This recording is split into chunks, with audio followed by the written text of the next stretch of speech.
Yaxshimisiz Abdulmalik? Yaxshimisiz Abdurahmon malam. Mushu bulubun bizim kuchağınınki mush doyun tariqatan deysizlar, kiryapsizlar, mush Janubiy Shinjang bilan taraflar qaraganda, o taraflar qaraganda haqiqatan bek to'ban shuni. Bulub mushu o'zining amniy do'koni bo'lsin yoki tijorat bo'lsin, o'sha qat'iy mush doyunga yo bilak mush supalarga bog'lab ish qilmayapti. Mush to'g'ri qanday qilganda mushlar bir yaxshi bir yo'lda ma'noshlar. Eng avval men mush filmimda hamda hozirgi nimishqa amniy do'konning sodisi tushib ketdi. Buni mush amniy do'kon xo'jalari zodi qaysi nuqtalarni eplansa yaxshi bo'ldi, mushuni men bir ekran oldidagi do'stlarga tan ambarlab beray. Hamda jiqlar his qilmasligi mumkin, o'sha 5 yilning, 10 yilning oldidagi amniy do'konning sodisiniki shunda yaxshi bo'lib ketganligini nurg'unlar ko'rgan. Hamda hozir nimishqa tuvan ko'yga tushib qoldi degan vaqtida hozir bu uchur farqi o'xshamaydi-ku. Burun uchur farqi bak cho'ngti. Masalan, burun do'konimizda o'tiriblar. Masalan, do'konimizga olib kelgan shu kiyim-kechakni, masalan, Guangzhoudan deymiz, Urumchidan deymiz, ma'lum bir bahoga kelib, do'konda o'tirib satsak, xaridorlar bu molni biz 100 ko'y satsak, oladi. 100 ko'y satsak, 100 ko'yga, 200 ko'y satsak, 200 ko'yga oladi. Amniy do'kon xo'jayinlarininki shu vaqtdagi sodasi haqiqatan yaxshi. Endi nimishqa hozir amniy do'konning sodasi tushib ketdi degan vaqtda, hozir nurg'un mollarninki bahosini xaridorlar to'rda o'ltiriblar, qanday molniki necha pulga yasalganligini, necha pulga sotadiganligini hammani bilib bo'ldi-da. Bir tal mol shunda uchirgandikilar shuni cheksa, ostida shunga munosabatlik o'xshash bahodagi mollarni nurg'unlarini chiqarib berdi. Demak, bu yerda hozir amniy do'kon xo'jayinlarining eng qiynayotgan masalasi hozirgi uchur manbasi haddidan ziyod ko'p bo'lgandan keyin xaridorlar molninki haliqi baho farqini bilib qolgan bo'lgandan keyin bu yerda amniy do'konninki foydali nisbati bir qadar tuvan bo'lib qoldi. Tuvanlab ketdi. Shunga xaridorlar hozir hisobda hozir do'yinda har qaysi supalarda 1 milliard 200 milliondan ortiq odam bor-ku hisobda. Mushu odamlar hozir kunda o'ltirib uyda do'yin serib, shpinxal serib, har xil supalarni serib o'ltirdi. O'ltirish jarayonida o'ziga ehtiyojli hamma narsa chiqqan bo'lgandan keyin amniy do'kon keladigan odamlarning sonimi kun azab ketdi. Unda hozir amniy do'kon xo'jayinlari do'konni taqash kerakmi yo bo'lmay qolsa davomli ichish kerakmi deydigan masala keldi bu yerda. Albatta do'kon davomli ichish kerak, chunki amniy do'kon o'lmaydi-ku, azalda o'lmaydi.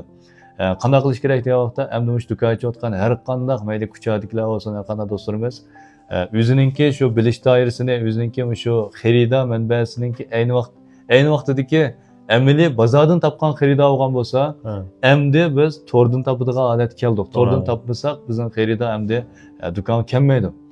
Kunda 2000 ko'y, 3000 ko'y savdo bilanlar shu unchalik savdo qila olmaydiganlar aytaylik hozir.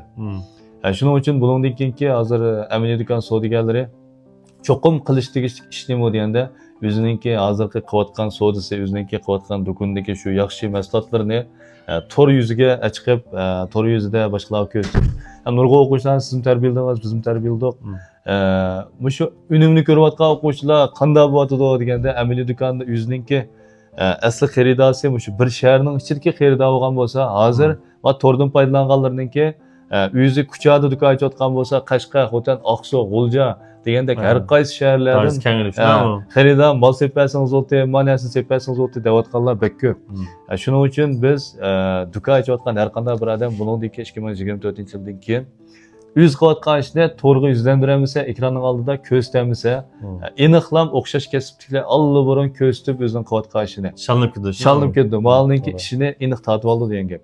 Shuningdek, kuchadimi do'kon ochayotganlar, bakchiqga oshxona ochayotgan, tijorat qilayotganlar. Shuningdek bo'lsa, shu yerlikda masalan siz shunday yaxshi tarbiyalashlarni qo'yibsiz, shunday yaxshi do'yin yurgizishlarni qo'yibsiz. Bo'lsa, texnik qulaylik bo'lgandan keyin sizni izlab o'zininki shu qiynalayotgan shu masalalarni, o'zining shu do'kondan bo'lmagan sodasini sizda o'rgansa, albatta bu o'rganishning hargiz ziyni yo'q-ku. O'rganib chiqqandan keyin asl qilayotgan sodasi aniqlam bir asrdan 2 asrgacha ko'tarildi aniqlam. Bizning burungi o'quvchilarning jihlari shu. Dars qatnashishdan burun 2 yilda, nima ish qilindi degan vaqtda bular anaqa tayyor bir xil tuyg'u bor. Men zodi bir tal shu do'yinni film yo'llab qo'ysamlar, mening sodam bek yaxshi ketadigan o'xshaydi deb o'ylab filmda yo'llab baqidi, o'zi to'rdan ko'rib olib har xil do'yinning bilimlarini. Yo'llab baqidi, yo'llis mangmaydi, yo ko'rilmaydi. Shuning bilan sodasi yaxshi bo'lmaydigan gap, qilmaydigan gap. Shu har so'rinlarga, har ishlarga necha ming ko'y xashvetish xohlaydi nurg'un amniy do'kon ochayotganlar. Lekin shunga o'xshash yangiliklarni men kallamga qachilab, o'zim qilayotgan sodani texnik jihatdan ko'rsatay degan kelganda, pul xashlash ig'ir keladigan gap. Shu ba'zi ishlarda Beshida pul qashiganda qo'saq bakrak og'riydigan ba'zi ishlar bor, lekin keyin bizning qo'sig'imizni og'ritmaydi. Lekin beshida pul qashashdan eringan ba'zi ishimizda balkim keyin bizning qo'sig'imizni og'ritib qo'yish ehtimolligi intayin yuqori. Shu hamda bo'lsa sizingmi shu do'kon ochayotganda, tijorat qilayotgan, do'yindan foydalansam bo'ldi deyotgan do'stlarga hamda texnik yaxshi bilimlarni sunib, o'zi yangiliklarni o'zaro biz ikkimiz o'zaro fikrlashib tursak, yangiliklarni kuchadagi do'stlarimizga sunsangiz men shunday bo'lishini orzu qilaman, men xush bo'laman albatta. Rahmat. Rahmat.